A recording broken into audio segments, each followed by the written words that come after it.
You did a good job, whoever it was. Trying to get everything untangled there.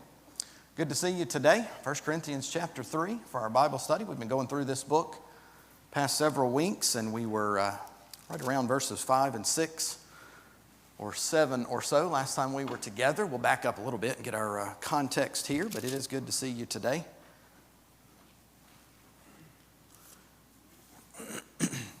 Here in chapter 3, as we saw and have mentioned before, we're talking about the nature of division. Paul has dealt with division since around verse 10 of chapter 1. The people here at Corinth were divided, and as we've said several times, this is the foundation of all their problems. If he can deal with the division part of it, if he can deal with not only the fact that they are divided, but get the cause of it, it's going to take care of a lot of the other problems. And that certainly holds true even for us today. If we would be unified on the right foundation and not worry about the small things that people are divided over, we'd be a lot better off. And so he's dealing with that and has spent a lot of time with it. So this chapter 3 will be the last part of this section on division here. But he's dealing with the nature of it. Remember in the first 4 or 5 verses here of chapter 3, Paul has dealt with that division, and in a way that he lets them know it's because of their mindset, their attitude. You're not spiritual. I wanted to talk to you as those who were spiritual, have the right kind of attitude, but rather you're carnal. You are of the world. You divide like the world does. The world likes to draw lines. The world likes to have different divisions, even within those divisions. And we like the idea, we in the world anyway, like the idea of this, this is my group, and that's all the other groups, and my group is better than your group. And even inside of those groups, we like to draw more lines. Well, God has drawn one line. This is my people. These are the ones that I'm going to save. And anyone that's inside of that group, that's inside of that line, that's what they need to be unified on. But the people here in Corinth, just like many today, want to continue to draw lines even inside of that. And so there are these many divisions. So that's how he's dealt with up to verse 4 or so. He asks the question, verse 5, who then is Paul? When we're going to look at these divisions, who are these people that you're dividing over? I'm not anybody, Paul would say. Apollos would say the same thing. And these things all hold true. I'm not anybody. Paul's not anybody. Apollos isn't. Why are you dividing over those of us who are there? Neither is Paul anything or Apollos anything, verses 4 and 5. As we saw with there in verse 6, he asks the question, who then? Who is Paul? Who then is Paul? And who is Apollos? Verse 6, we see him say, I have planted. Apollos was the one who watered, but it was God who gave the increase. This is why we don't need to be divided as much as we are, Paul would tell the Corinthians, because the one who planted, sure, I was the one who first came to Corinth, Acts 18. I came there and planted the seed, and most of you obeyed the gospel because of the words that I brought. But I didn't get those words. I didn't invent those words. I received them and passed them to you. Apollos came later, and he watered, and with his words and actions, he helped others to obey the gospel, but he also strengthened and encouraged you. But Apollos didn't do that of his own invention. He did that because he was simply a messenger, the same way that I am. So you're being divided over people that really didn't matter in the grand scheme. Because if Paul didn't plant, someone else would come along and plant. And if Apollos didn't water, someone else would come along and water. But it's ultimately God who gave the increase. So you're being divided over insignificant things. The preacher that stands in front of you, or the message that's being brought, the things that are there, not the important things. And so he mentions that the harvest of souls, that comes from God. Whenever they believed what Paul was saying, ultimately they were believing God. And yet they continued this idea of, well, I'm someone who follows Paul. I'm a Paulite. Or I'm someone who follows Apollos or Peter or some of these others. And so it's very, in many ways, is similar to the denominational ideas today, being divided on the words of man, whether someone that existed several hundred years ago or the words of a council that might meet at the end of every year to decide what their doctrine is going to be for the coming year. Again, we're being divided over human beings and what they decide is important, or what they decide is doctrine, instead of over the right things. Because ultimately, when we obey the gospel, we're hearing, we're obeying God, because that's where that comes from. Paul said, Romans 1, verse 16, I'm not ashamed of the gospel of Christ, for it is God's power to save. Not Paul's, not Apollos, or anyone else. I'm not ashamed of the gospel, what he brought to them, because it is God's power to save. That's what it is. So when I believe that, when I hear that gospel, when I obey it, I'm obeying God, regardless of who's telling it to me. Whether I'm reading it for myself or I'm having someone like in, the eunuch and Philip there in Acts 8. He had Philip telling him, but he was ultimately believing and obeying God. So these divisions and these lines that are drawn many times are wrong, because of the reason that we're doing that. Now again, don't misunderstand. God has already drawn the lines. We're not in the line drawing business. We're in the line recognizing business, where we understand this is what's right, this is what's wrong. This is what we're to be unified under, and this is what we're to refrain from. But far too many times we want to draw lines inside of that group, or we want to erase lines and draw them over here more.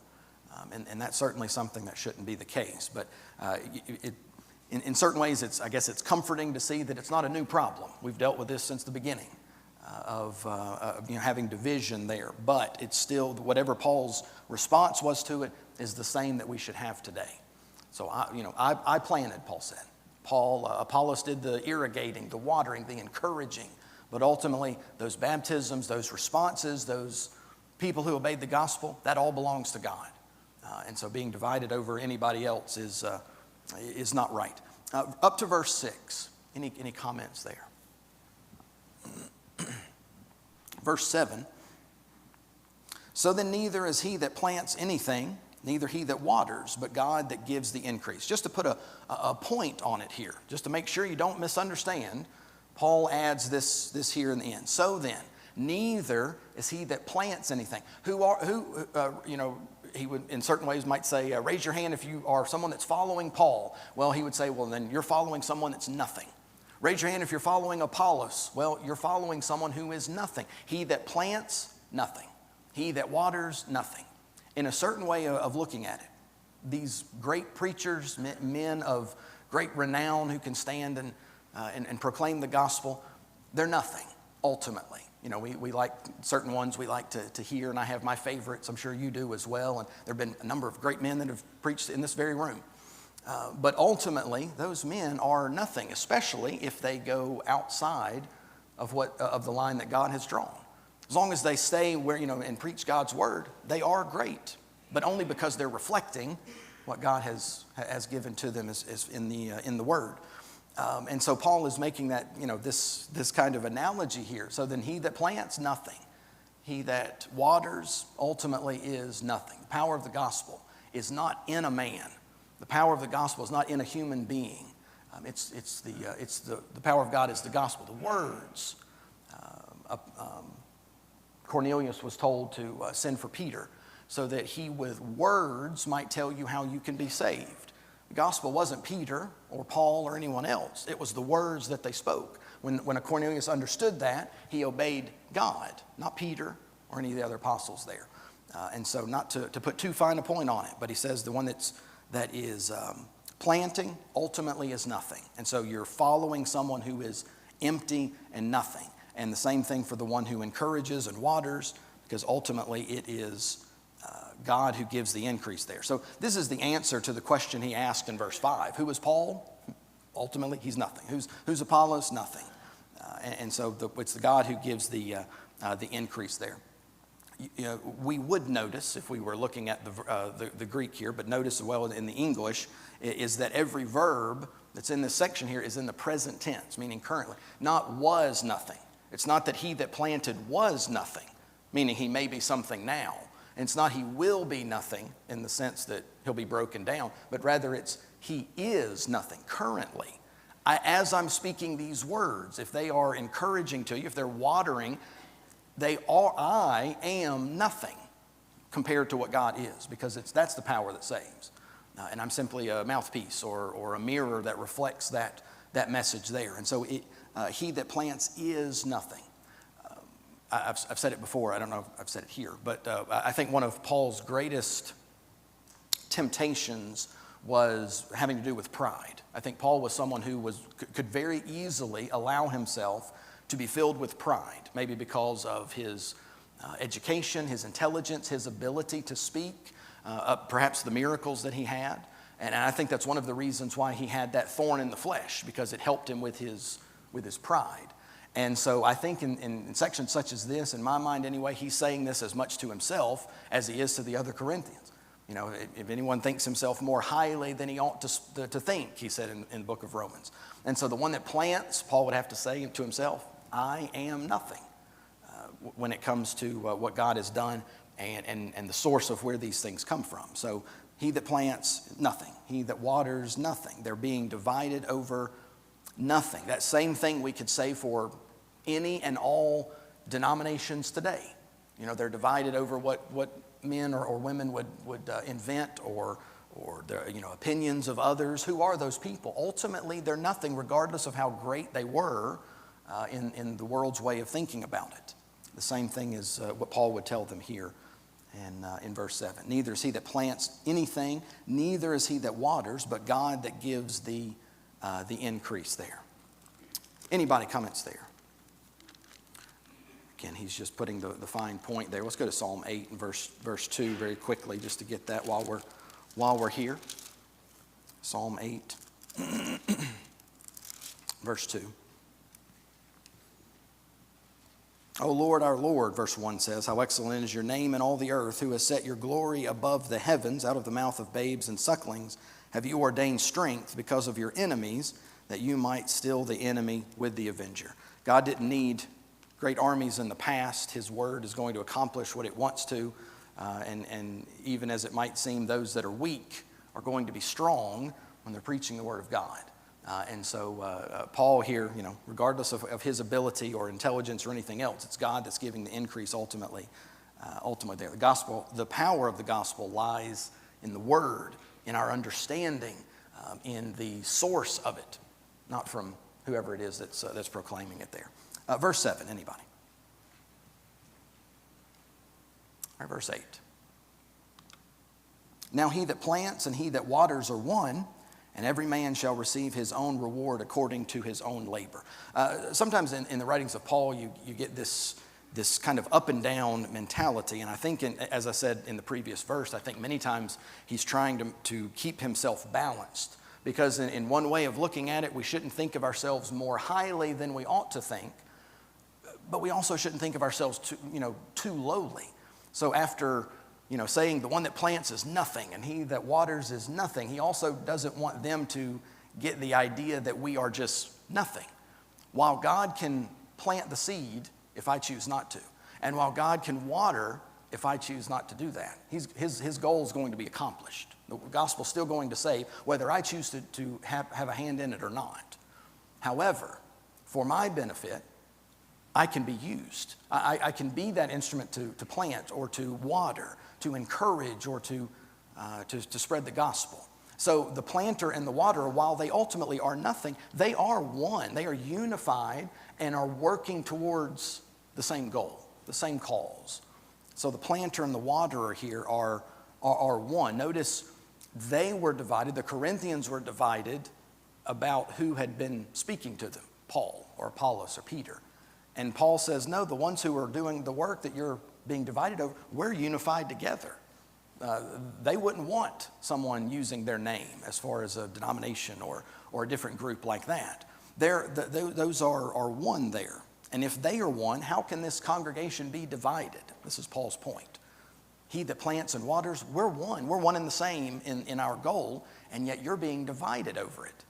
Meaning that if Paul and Apollos and Peter and these others were unified in the gospel, and they were, then where's the difference? Where's the line that you draw between Apollos and Paul? There shouldn't be, and there wasn't any. They preached the same gospel. They served the same Lord. They planted the same seed that produced the same Christian in the same church. So there really wasn't any difference.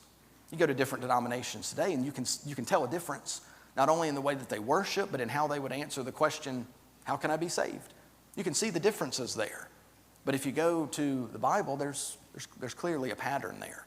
And you can see the differences between the two. Sometimes I hear people talk about, when you travel, you go on vacation, you go out of the state, go to a place you've never been before, and how comforting it is when you find the body of Christ there locally, and you go and meet, and you've never seen these people in your life, and more than likely you'll never see them again on this earth. And yet, because you're united in Christ, because you're using the same pattern, you know exactly what's going to be there. There might be some little variations, how many songs before the prayer, that kind of thing. But you're doing the same things, and we're unified. That's there. There's no difference there. And though you've never met, you're fulfilling the same pattern that's there. So in that same idea, Paul says the one that's planting and the one that's watering, we're unified. And how can there be division there when we are the ones that are unified? In many ways, they're like Jesus and God, the Father. We prayed there, let them be one as you and I are one. And while there are distinctions that are made between God the Father and God the Son, they are ultimately one. It would be like saying, well, I'm following Jesus, I'm not following God. Makes the same kind of sense if you're following Paul and following Apollos, or shunning one and following the other. They're the same. They preach the same message, and while there might be distinctions in their methods or their manners or the way that they look, ultimately they're the same. And so we're talking about the nature of division here. Division almost always, unless it's a line that God has drawn, division is always based on nothing. There's no foundation for it. It's like many want to try to divide on race or something like that. It's based on nothing of substance. And so division in the church where God has not drawn a line and we want to draw lines or erase them and draw them over here, that's founded on emptiness. And that's the point he's trying to make here. We're one. Apollos and I are unified. Peter and I, we agree on everything that's important. And yet you're dividing over us here. So they're like God and Christ there. They're like a husband and wife. They are to be one. In certain ways, like one body, unified like that. And so while there are distinctions, there are differences, there are strengths and weaknesses in that relationship, they are to be as one. And so that's, again, perhaps an idea that Paul is using there. We are together. So don't think that you're too important. We're nothing. But we are something in that we are playing this part, and you're being divided over something that really doesn't matter. And that's kind of the idea here in verse 8. But notice as well, he says there in verse 8 that everyone will receive his own reward according to his own labor. You could read up to verse 7, and you could kind of think about it in a way that kind of, well, what does it matter then? Doesn't matter. If I'm nothing, then there's no use in even doing it. If the person that waters is nothing, well, then it's pointless to even do it. That's not what Paul's saying there. He's saying when it comes to division, if you're going to put me as the head of your religious movement, I'm nothing. But he says, but those of us that are laborers, we're working together, we're going to receive our reward. I don't own the vineyard. I don't own the seeds, and I don't own the water even that I'm pouring on them. But I'm going to receive the reward for my labor. I've been hired in a way of looking at it. And at the end of the day, I'm going to receive my reward. So just because you are nothing in that ultimate sense doesn't mean you don't have a part to play, and doesn't mean that you're not going to receive the right kind of reward. And obviously we know the kind he's talking about there. So there is a working together. Paul and Apollos, Peter and others, there was a working together that was there. And so they were working towards that ultimate goal, yet at the same time, God rewards each laborer accordingly. And so just because I am nothing in that ultimate sense doesn't mean I should throw my hands up and say, well, it's no use. No point. There is a point, a great point. But I shouldn't think of myself more than I ought to, and I shouldn't think of another person more than I ought to think. And that's the idea here up to verse 8 anyway. A lot more that we could say there. Anything that you saw yourself that you wanted to mention? All right, verse 9. For we are laborers together with God. You are God's husbandry. You are God's building. Anytime we see those pronouns, we and you, we've got to figure out who they're talking about. The we are laborers together. If we keep it in its context, he's been talking about Paul, Apollos, We'll throw Peter in there as well. We, the ones who are planting and watering, we're laborers together. This is in stark contrast to how the Corinthians had been acting towards each other. We are laborers together. Can you say that about yourselves? Probably not, because they were so divided. I'll work with my little group over here, but I'm not going to work with the rest. And so he says, we're laborers together. And so we're unified. And if you truly were following our example, as he encourages them to do, 1 Corinthians 10, verse 1, if they're truly following his example, then they'll be unified with the others who are working for God. And so we are laborers together, Paul and Apollos. You, he says, you are his husbandry, a field, vineyard. The idea here is of agricultural sense. And so you are, in this analogy that he's making anyway, we're the ones who are working in the field. You are that field. You are that vineyard that's there. He also uses the word building that's there. You want to look at it in that sense. Number of images that Paul uses here, and depending on what job you are doing, depends on where you are here in this picture. If I'm working, I'm the laborer, I'm encouraging and planting the seed, then I'd be there where Paul's talking about. But other times, I'm the one who needs the encouraging. Or at some point in the past, I was the one who needed that seed that is the Word of God. And so, we're the ones who are laboring together. You, he says, you're the field, the vineyard, the husbandry. You're also the building that he says. 1 Peter 2, verse 5 uses that idea, goes a little further with it and says that we are God's building. You are lively stones, like bricks or stones that would be set together. And when they're all unified, laid on the same foundation, they make wonderful buildings. I don't know how traveled you are, but you can go around the world and see incredible buildings. And if you get really close up to them, no matter how massive they all have either bricks or steel beams or other things that are all fit together. And as long as those things all stay unified and fit together, and as long as that foundation holds, those beautiful buildings will continue to stand. And so he says, you are the building. You're the stones that are there, and you're set in there by Paul or Apollos or one of the other laborers that's there. And so the lively stones of 1 Peter 2 in verse 5 uses the same similar wording, Ephesians 2, verse 20 through 22, where Jesus is the chief cornerstone. He's that head of that foundation. Without him, the whole building collapses. And so again, the nature of division. If I'm divided, it would be like a building saying, you know what, I don't want to be on this foundation. I want to go and be over here in the sand. And we know what happens there.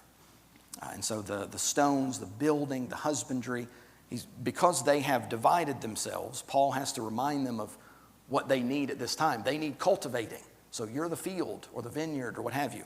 We're the ones who are working, and we're unified. And so if we're all doing the same thing of planting and encouraging, watering, it's going to produce the same result unless there's division there. You go and plant that seed, you have that grapevine growing and you're watering it, and then out pops a watermelon. Something wrong has happened. A different seed has been introduced, and growing methods have, something's going on there. And so there's division that's there. Paul said that shouldn't be. You're the field, the vineyard, the husbandry, the building. And we've been building according to the proper plan. So we, the ones who are teaching, we're unified. You should be as well, especially if you claim to be following our example. Again, a lot that's there. But, verse 9, anybody? This God's building is, in a lot of the New Testament, is also translated as edification or edifying. That's good, yeah. So it's not just like a small building, but it's a building that is for the glory of and the honor of God. Yeah, that word building there has the idea of edifying. If it's an edifice, the English word, another word for building, there's a building up. When we encourage, we're building up each other. And we see that in a number of places there in the New Testament. Yeah, that's a good point. The building of God there, we are his building in we talk about the church sometimes. This isn't the church. We're the stones, but we're also building each other up. So you can take that image however you like it there. Either way makes pretty good sense. Anybody else? Verse 9. All right, let's go to the next one there, verse 10. According to the grace of God, which is given unto me as a wise master builder, I've laid the foundation, and another builds thereon, but let every man take heed how he builds thereupon. So here he continues that image. We've gone from the field, now we're on a building site. And again, he's using these images to paint this picture because it should make sense to them. If, we've talked about where Corinth is and how impressive a number of these buildings were, a number of these pagan temples and government buildings that were here in Corinth. These were incredibly built structures. The Romans were very adept at building and laying stones on top of each other, knowing how to, even in this part of the world where earthquakes were prone, as we've recently seen in Turkey and other places, that they could build these buildings to stand the test of time. And so they would certainly be familiar with that concept. And so he continues with it, and he says, according to the grace of God, which is given unto me. Notice, I'm not the master builder of my own accord. I didn't invent it. It didn't come to, it's not something I just came up with, and so I'm building on my own. According to the grace of God. He didn't deserve it. Again, talking about his pride. Nothing Paul did made it so that he deserved to be the master builder. According to the grace of God, he didn't earn it, which is given unto me as a wise master builder. I'm the one who brought the plans and began building according to the plans. You give those blueprints. If you built your house, you have someone that's drawing up the plans. Perhaps you, as the owner, you've got the concept, you've got the idea in your mind there, and you tell the planner, this is what I want. I want it just like this, and I want it to be, this tall. And you can tell how often I've built a house because I don't know anything about it. But you have these plans that are laid out, and you give it to the one who is going to be the head of the building project. This is what I want. Build it according to this plan. And so Paul pictures himself as that master builder. I've just been handed plans. I've got a blueprint in my hand, and I'm building according to that plan. I'm not deviating from it. I'm not going off script. I'm simply doing what the plan is. And they're being divided over just the chief builder here. And they shouldn't be, because someone else came up with the plan and executed the plan, and now it's up to Paul to build. As a wise master builder. Notice he says, I have laid the foundation. Not that he is the foundation, not in this sense anyway.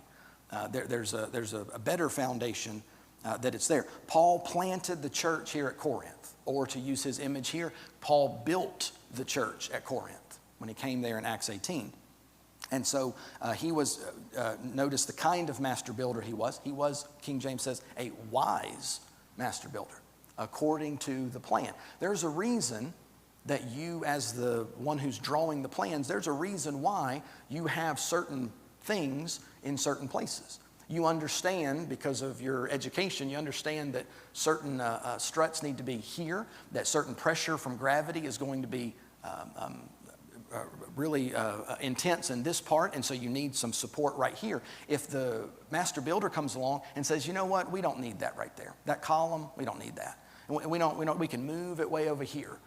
If he doesn't understand why that is there, it can do a lot of damage to the building. And so he says, I'm a wise master builder. I'm building according to the plan. There's a reason why we do the things that we do as far as religion is concerned. And when I start to change it because, you know what, it just doesn't make sense to me. Or, you know what, I like it better this way. I'm not a wise master builder. I might be building something, but it's based on nothing, and I'm not understanding the ultimate plan. So he's that wise master builder. I've laid the foundation, but then notice another builds thereupon. Who would that be?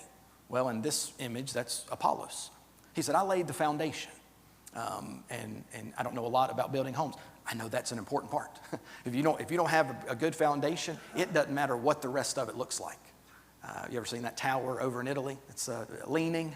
Has to do a lot with the foundation that's there. And that tower looks great. But then when that foundation starts to crumble because the ground is too soft and it starts to lean, it doesn't matter how beautiful it is, it's going to make a beautiful falling here, if they didn't take care of it. And so that foundation is important. Paul said, I've laid the foundation, and then someone else has come and built on it. And in certain ways, that's us today, continuing to build on that foundation that Paul has laid. That building is never going to be complete here in this life.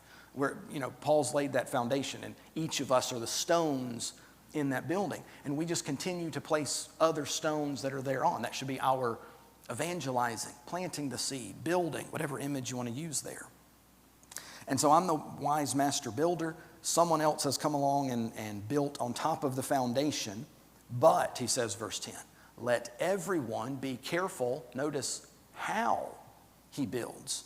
No, let every man take heed or be careful how he builds thereon. That tells me that there is a right way to build and there is a wrong way to build. I might say wrong ways to build. And he wants them to be careful. Now, this might have to do with Apollos continuing to build as he was supposed to. It also might have to do with some of these Judaizing teachers that came in after Paul. You see this a lot in 2 Corinthians. It seems like that when Paul left a place, be it Corinth or some other place, that you had these Judaizing teachers. And what they were doing was they were taking what Paul was saying, the gospel of Christ, and they were adding the law of Moses to it. Paul didn't tell you everything.